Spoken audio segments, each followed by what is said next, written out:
Good day, everyone. Welcome back to Bright Diagnosis. Today, we are looking at 12 important fetal score midwifery questions, and I promise it's going to be an interesting ride. Don't forget to like, subscribe, and hit the bell so that you never miss a chance to shine when we have uploaded new videos. So let's get into it. Question number 1. What is the presenting diameter of the well-flexed head in labor? What is the presenting diameter of the well-flexed head in labor? Option A says biparietal diameter, B pragmatic diameter, option C frontal diameter, option C occiput of frontal circumference. The correct answer here is option A, biparietal diameter. So the explanation is that in a well-flexed fetal head, that is a vertex presentation, the presenting diameter is the suboccipitopragmatic in the anterior posterior plane, and the biparietal diameter is the transverse plane.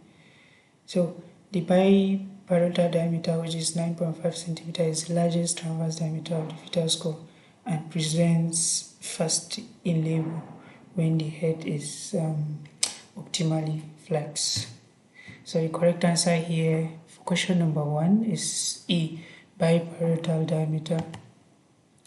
Question number 2. What is the definition of engagement of the fetal head? What is the definition of engagement of the fetal head? A says the descent of the fetal head into the pelvis to reduce the head circumference. B says the widest transverse diameter has passed through the brim of the pelvis. Option C says the facility of the vault of the skull to change shape during passage through the birth canal. Option D says the engaging diameter is reduced and the opposing diameter increases. The correct answer here is option B, which says the widest transverse diameter has passed through the brim of the pelvis. The explanation here is that when you talk about engagement, it refers to when the biparietal diameter, that is your widest part of the fetal head, has actually passed through the pelvic brim into the true pelvis, indicating the fetus is descending into the birth canal. So option B is the correct answer for question number 2. Moving on to the next question. Question 3 says, what are the 3 regions of the fetal skull?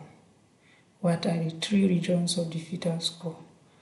Option A says the vertex, the brow, and the occiput. Option B says the face, the base, and the vault. Option C says orbital ridges, neck, and chin. Option D, fontanelles, sutures, and the membrane. The correct answer here is option B, which is the face, the base, and the vault. So the explanation here is basically the fetal skull is divided anatomically into 3 parts, which is the vault. The vault actually comprises of the upper part, including the bones involved in molding. Then the base, when you talk about the base, you're talking about the lower part. It is less compressible, forms the cranial floor. While for the face, it includes the eyes, the nose, and the jaw, like that. So the correct answer here is B, first the face, the base, and then the vault. Question number 4. What are the fontanelles of the fetal skull? What are the fontanelles of the fetal skull? Option A says breccia and lambda. Option B says sutures and membrane. C says vertex, the brow, and then occiput. Option D says none of the above. The correct answer here is option A, breccia and lambda. So basically, the fontanelles are actually membranous gaps between cranial features in infants. So The anterior fontanelle, which is also known as the brecma, is diamond in shape, while the second fontanelle, which is the posterior fontanelle, it's lambda. It's also regarded as lambda, and it's triangular in shape. So the correct answer here is option A, brecma and lambda. Moving on to the next question, question number 5. What is the biparietal diameter of the skull? A says 10 centimeter, B 11.5 centimeter, C says 8.2 centimeter, and D 9.5 centimeter. So the correct answer here is actually option D, 9.5 cm. The rationale is the biparietal diameter, it measures actually 9.5 centimeter. It is the distance between the two parietal eminences, and is the largest diameter of the fetal. The largest transverse diameter of the fetal head. So the biparietal diameter, is 9.5 centimeter. It measures the distance between the two parietal eminences and is the largest transverse diameter of the fetal head. Moving on to the next question, question number 6. Which anterior-posterior diameter is measured from the chin to the highest point on the vertex? A says occipitofrontal diameter, submentobregmatic diameter, mentovertical, and D says suboccipitobregmatic diameter. The correct answer is option C, mentovertical. So mentovertical diameter, which is 13.5 centimeters, it actually runs or measures from the chin, which is your mentum, to the highest point of the vertex. It's actually obvious in brow presentations, and is the largest of the fetal skull in total. Moving on to the next question. What is the most favorable diameter for labor? Option A says occipitofrontal diameter, B bitemporal diameter, C suboccipitobregmatic diameter, and then the last option, submentovertical diameter. The correct answer here is SOB, suboccipitobregmatic diameter, is the most favorable diameter for labor. So the SOB diameter, which is 9.5 centimeter, it is actually the smallest anterior-posterior diameter when the fetal head is well flexed and is considered ideal, the ideal presenting diameter for vaginal delivery. Moving on to the next question, question number 8. It says, how is the bitemporal diameter defined? How is the bitemporal diameter defined? A says between the two parietal eminences. Option B says from the occipital protuberance to the center of the anterior fontanelle. Option C says between the furthest points of the coronal suture at the temples.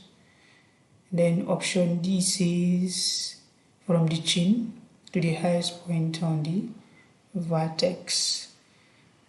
The correct answer here is option number C, option C, which is it's actually between the furthest points of the coronal suture at the temples. So basically, the bitemporal diameter is the shortest of the transverse diameters that we have of the fetal skull. So it's measuring approximately 8.0 centimeter, and it's actually located between the two temporal bones at the temples. So option C is the correct answer. Question number 9. What diameter measures 11.5 cm from the occipital protuberance to the glabella? Option A says occipitofrontal diameter. Option B says SOB, which is suboccipitobregmatic diameter. Option C says submentobregmatic diameter, and then D, submentovertical diameter. The correct answer is actually OF, occipitofrontal diameter.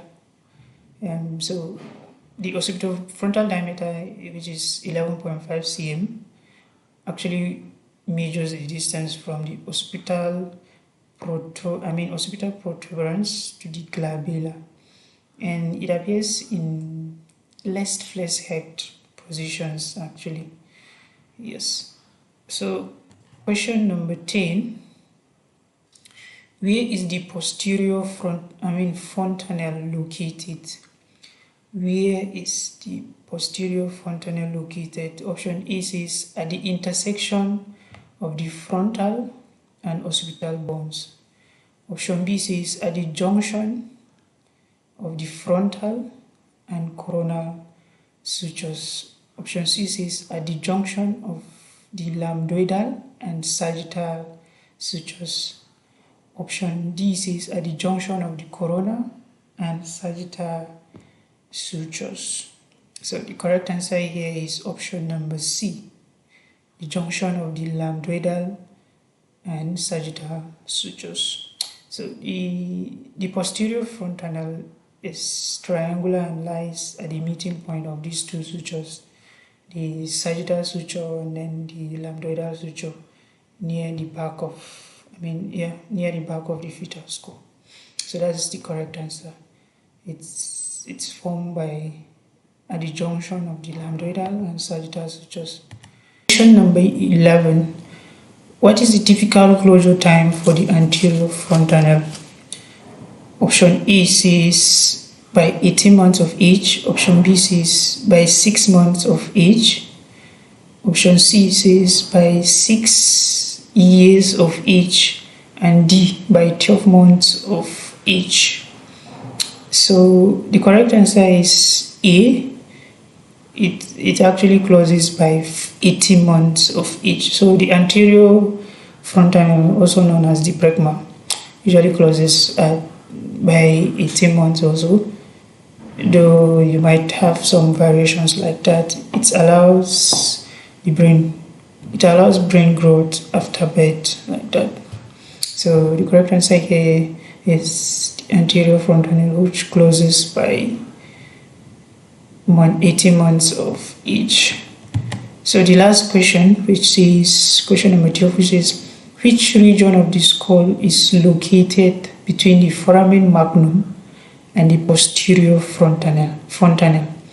A says face, B occiput, C base, and D vertex. The correct answer is option B, the occiput.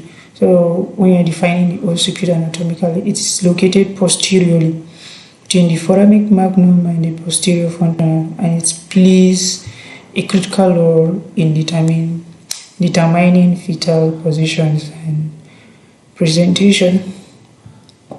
So this is the end of this review. We hope you've learned something new and feel comfortable in handling this type of questions.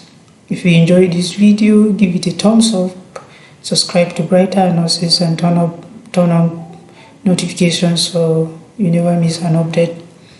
Drop a comment below with your questions or topics you'd like us to cover next time.